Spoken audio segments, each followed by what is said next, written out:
맥체인이란 분이 우리 예수님께서 고난받으신 그 고난에 대해서 예수님의 고난은 총체적 고난이었다. 총체적 고난이었다. 이렇게 표현을 했습니다. 먼저 우리 주님은 육신의 모든 부분에 임한 고난이었습니다. 육체적으로 머리부터 발끝까지 임한 고난이었다. 머리에는 가시관, 얼굴에는 침뱉으심, 어깨에는 십자가, 등에는 채찍, 양손과 발에는 못 박히심, 옆구리에는 창으로 찔리심이 있었습니다. 그야말로 온몸으로 받으신 육신의 고난이었습니다. 두 번째로 우리 주 예수님은 모든 직분에 대한 고난을 당하셨습니다. 메시아, 그리스도는 삼중직을 가지고 있다는 것을 우리가 잘 압니다. 메시아, 그리스도는 선지자로, 제사장으로, 왕으로 오신 분이다. 삼중직이 있습니다. 그런데 마태복음 26장 68절 말씀을 보면 이르되 그리스도야 우리에게 선지자 노릇을 하라. 너를 친 자가 누구냐 하더라. 이런 조롱을 하는 것을 봅니다. 한마디로 예수님, 우리 주 예수님 메시아이신 그리스도에 대해서 선지자직에 대한 고난이었다. 마태복음 27장 40절을 보면 이르되 성전을 헐고 사흘에 짓는 자여 네가 만일 하나님의 아들이어든 자기를 구원하고 십자가에서 내려오라 하며 이런 조롱도 합니다. 이 표현을 보면서 신학자들은 예수님의 제사장직에 대한 고난이라 이렇게 설명을 합니다. 그리고 마태복음 27장 27절에서 29절을 보면 이에 총독의 군병들이 예수를 데리고 관정 안으로 들어가서 온 군대를 그에게 모으고 그의 옷을 벗기고 홍포를 입히며 가시관을 엮어 그 머리에 씌우고 갈대를 그 오른손에 들리고 그 앞에서 무릎을 꿇고 희롱하여 이르되 유대인의 왕이여 평안할지어다 하며 이렇게 조롱을 합니다. 메시아 그리스도로 오신 예수님의 왕의 직분에 대한 고난입니다. 한마디로 이 땅에 우리를 구원하시기 위해서 오신 메시아 그리스도 예수님의 모든 직분에 대한 고난이었습니다. 또한 우리 주님이 받으신 그 고난은 세상 모든 사람들로부터 조롱을 받으시는 고난이었습니다. 당시 교권을 잡고 있던 대제사장과 장로들을 위시해서 서기관, 바리새인, 행인, 군인, 관원, 강도, 평민에 이르기까지 예수님을 조롱했습니다.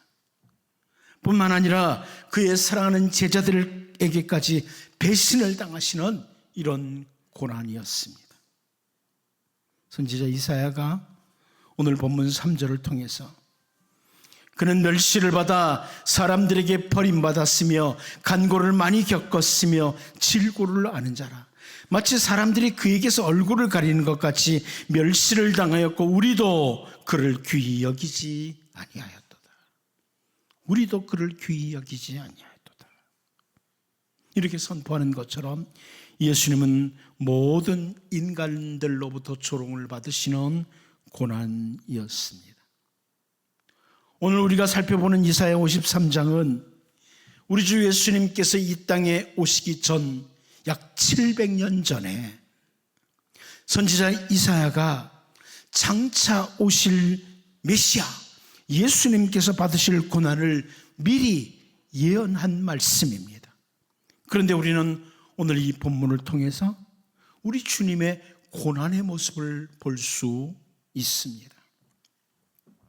오늘 종료주일 그리고 한 주간 동안의 고난주간을 맞으면서 우리가 이 예수님이 당하신 고난을 살펴보면서 단순히 참 우리 주님 불쌍하셨다, 주님을 불쌍히 여기는 값싼 동정의 눈물 한 방울 흘리고자 함이 아닙니다.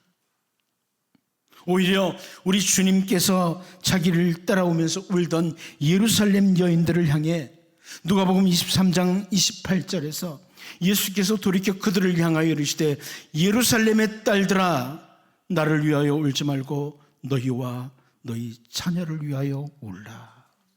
이렇게 말씀하신 것처럼 바로 우리 자신을 돌아보고 우리 모습을 돌아보고 아직도 여전히 죄 가운데서 뒹굴고 있는 바로 내 모습을 돌아보고 울고 싶은 것입니다. 또한 우리 주님의 그 총체적인 고난을 되돌아보면서 정말 우리 주님의 그 놀라운 은혜에 깊은 감사와 함께 고난주간을 맞이하고 싶은 겁니다. 여러분, 이제 고난주간 한 주간을 보내면서 우리 자신의 죄를 깊이 살피고 죄를 오히려 즐기고 살아가는 우리의 모습에 대해서 통곡을 하며 주님의 은혜에 깊고 깊은 감사를 드리며 정말 하나님께 영광을 돌리는 고난주간 한 주간이 될 수 있기를 바랍니다. 그러면 우리 주 예수님이 당하신 고난은 어떤 고난인가? 먼저 죄 없이 당하신 고난입니다. 죄 없이 당하신 고난이라. 우리 이사야 53장 9절 말씀을 보면 그는 강포를 행하지 아니하였고 그의 입에 거짓이 없었으나 그의 무덤이 악인들과 함께 있었으며 그가 죽은 후에 부자와 함께 있어도다. 이렇게 선포하는 걸 봅니다. 이 구절을 쉬운 성경으로 보면 이렇게 번역해 줍니다. 그는 악한 일을 한 적이 없으며 거짓말을 한 적이 없는데도 악한 사람들과 함께 묻혔으며 그의 무덤이 부자들 사이에 있었다. 악한 일, 거짓이 전혀 없으신 주님이 당하신 고난이었다. 이렇게 말씀합니다. 11절 말씀도 보면 그가 자기 영혼에 수고한 것을 보고 만족하게 여길 것이라. 나의 의로운 종이 자기 지식으로 많은 사람을 의롭게 하며 또 그들의 죄악을 친히 담당하리로다. 이렇게 말씀해 줍니다. 우리 주 예수님은 악한 일을 한 적도 없고 그 입에는 전혀 거짓이 없고 오직 참 진리만 있으실 뿐만 아니라 의로운 종이시다. 의로운 종이시라고 이렇게 표현을 해주고 있습니다. 바울 사도는 고린도후서 5장 21절을 통해서 하나님이 죄를 알지도 못하신 일을 우리를 대신하여 죄로 삼으신 것은 우리로 하여금 그 안에서 하나님의 의가 되게 하려 하심이라.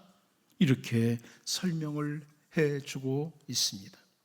전혀 죄가 없으신 예수님께서 당시 악한 죄인들이 달려 죽어야 하는 십자가에서 죽음을 맞이하신 것이 바로 우리 주님의 고난의 모습이라는 것입니다. 오늘날 우리들은 우리들의 연약함과 우리들 자신의 죄로 인해서 고난을 받기도 합니다. 우리에게 고난이 찾아오기도 해요. 우리가 잘못된 삶, 잘못된 행동을 행함으로 말미암아 고난을 받는 경우 있습니다. 우리가 말을 잘못함으로 어려움을 받는 경우들도 있습니다. 그렇게 우리의 잘못한 결과로 고난이 찾아와도 우리는 분해하고 억울해하기도 하고 막 그럽니다. 그런데 우리 주님은 죄 없이 고난을 당하셨습니다. 사도행전 4장 1절 2절을 보면 사도들이 백성에게 말할 때에 제사장들과 성전 맡은 자와 서두개인들이 이르러 예수 안에 죽은 자의 부활이 있다고 백성을 가르치고 전함을 싫어하여 그럽니다. 싫어했다. 사두개인을 비롯한 유대 지도자들이 우리 주 예수님의 십자가 죽음과 부활의 말씀을 전하는 것을 싫어했다. 이렇게 기록하고 있습니다. 이 사람들은 자기들이 가장 합리적인 생각을 가지고 있다고 믿으면서 살았던 사람들이기 때문에 그렇습니다. 자기들이 가장 합리적이라는. 바로 그런 자기중심적인 사람들에 의해서 예수님은 죄 없이 십자가에서 죽음을 당하신 것입니다.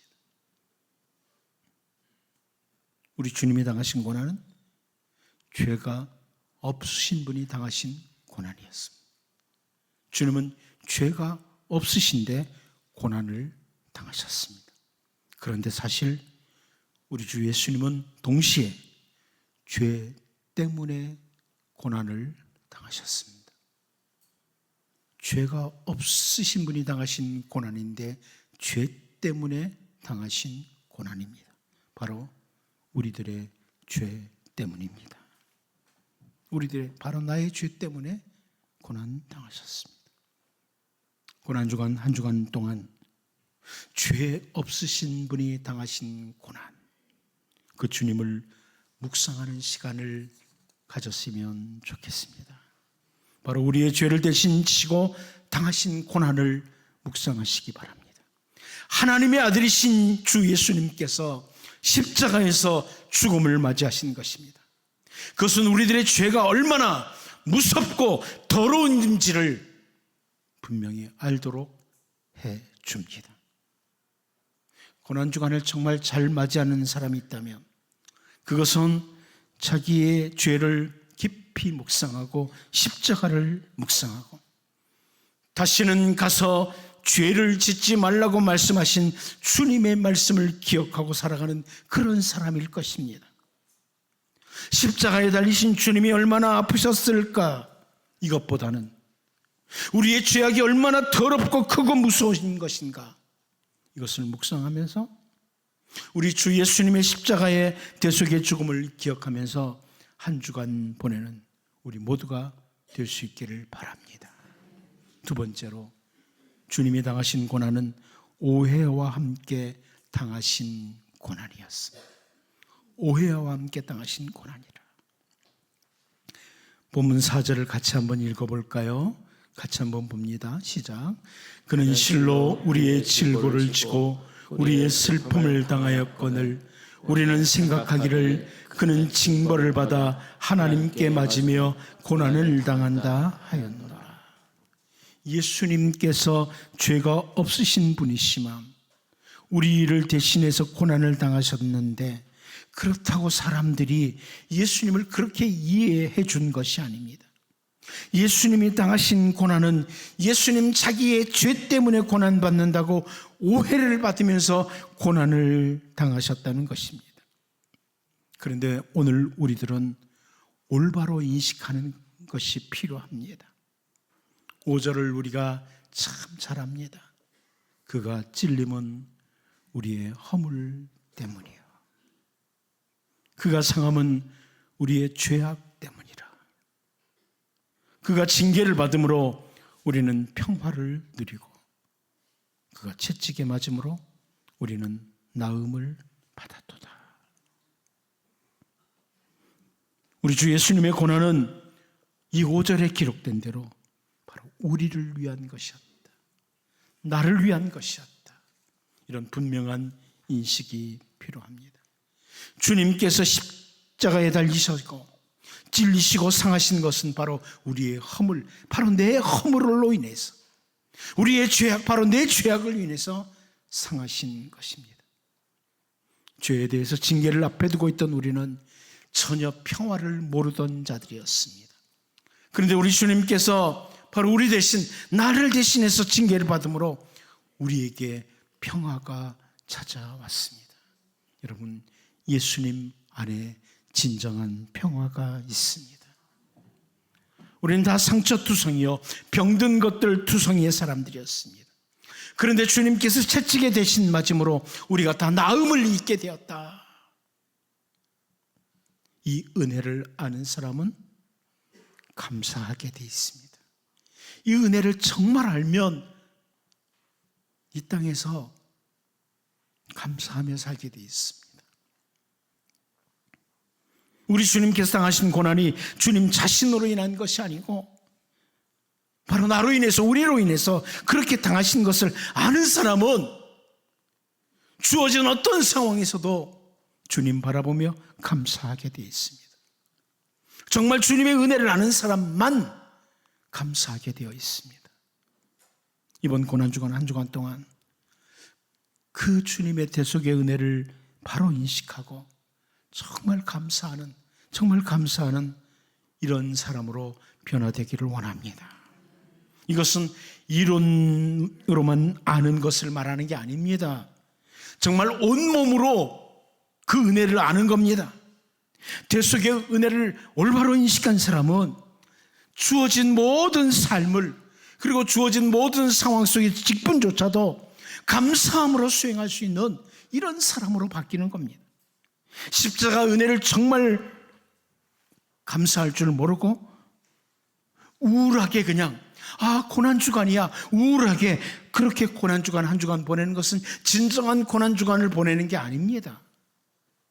이제 여러분 더욱 주님의 그 십자가 은혜를 깊이 인식하고 은혜 알고 감사하며 우리에게 주어진 모든 삶의 자리에서, 우리에게 주어진 어떤 직분들도, 어떤 상황에서도 감사함으로 십자가 은혜 기억하고 살아가는 우리 모두가 될 수 있기를 바랍니다. 마지막 한 가지 더 봅니다. 우리 주님이 당하신 고난은 저항하지 않으시고 당하신 고난입니다. 저항하지 않으시고 당하신 고난이라. 본문 7절을 우리 다시 한번 같이 읽어보겠습니다. 봅니다. 시작. 그가 곤욕을 당하여 괴로울 때에도 그의 입을 열지 아니하였으며 마치 도수장으로 끌려가는 어린 양과 털 깎는 자 앞에서 잠잠한 양같이 그의 입을 열지 아니하였도다. 죄 없이 오해를 받고 고난을 받으시면서 예수님은 저항하지 않으시고 참으셨습니다. 무저항으로 참으신 거예요. 예수님은 입만 열지 않으신 것이 아닙니다. 하늘의 12영이나 더 되는 천사를 활용하셔서 그까지 불법을 행하는 자들을 심판하실 수도 있습니다. 그러나 주님은 묵묵히 그 십자가의 길을 걸어가셨습니다. 웨스테퍼라는 분이 이런 글을 썼습니다.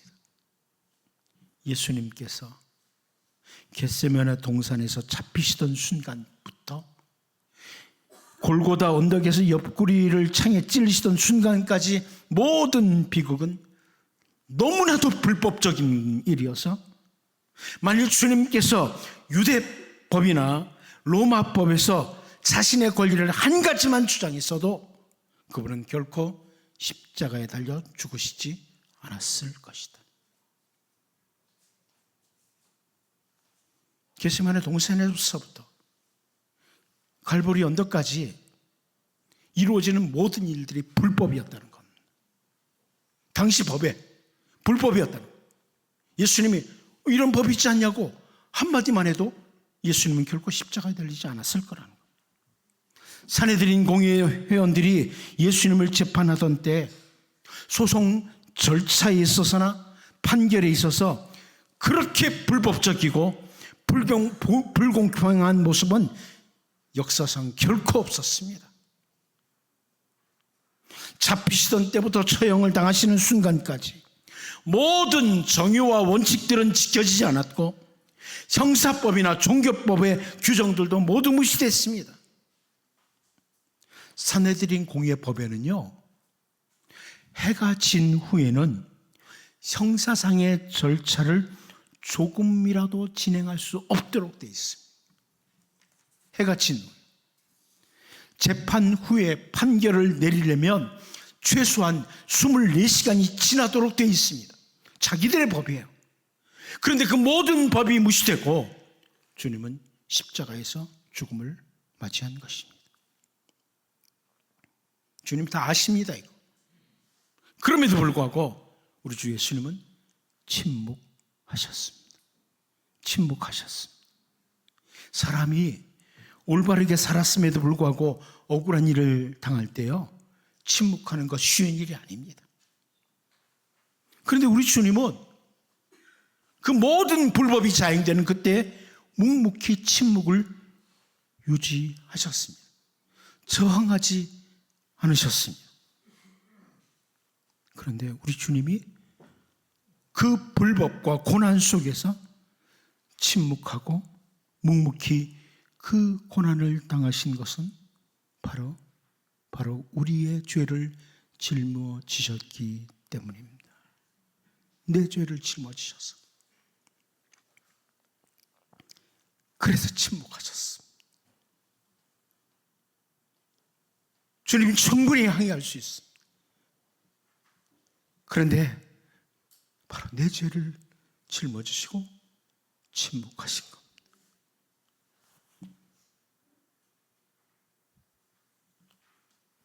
우리 주님께서 이런 고난당하신 것을 올바로 아는 사람은 어떻게 살아야 될까? 어떻게 살아야 될까? 바울 사도가 로마서 6장 13절에서 이렇게 권면합니다. 또한 너희 지체를 불의의 무기로 죄에게 내주지 말고 오직 너희 자신을 죽은 자 가운데서 다시 살아난 자 같이 하나님께 드리며 너희 지체를 의의 무기로 하나님께 드리라. 너희 지체를 의의 무기로 하나님께 드리라. 여러분, 이 십자가 은혜를 알면 고난주간에 다짐하는 겁니다.